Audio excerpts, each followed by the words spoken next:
Ahojte, dneska si urobíme fajnové plnené kuracie prsia. Ahojte, takže už som sa vrátil z dovolenky, boli sme na Rodose, takže ideme si niečo dneska uvariť. Dáme si nejaké plnené kuracie rezne, vyprážané, to som dlho nemal.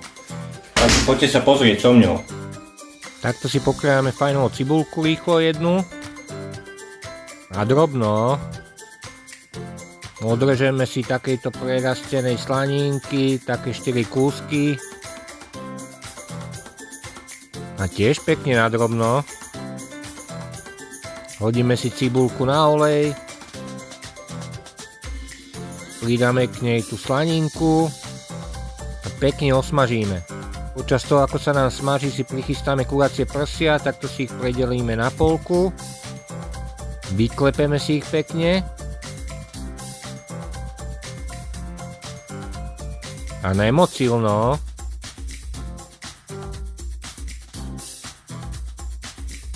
Ak ich máme vyklepané, pekne ich posolíme solou, pretlačíme si jeden cesnak na to, rozotrieme pekne po celom mäsku, potrieme horčicou, pridáme sír, plátkový,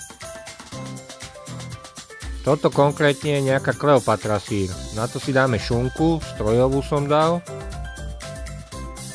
Pridáme tú osmaženú cibulku so slaninkou, mňam, už teraz sa mi zbiehajú chute.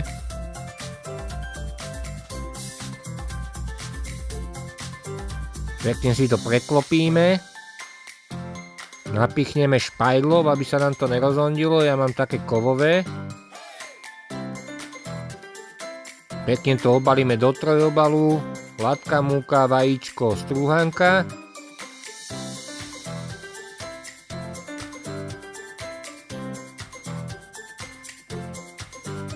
Takto to vysmažíme.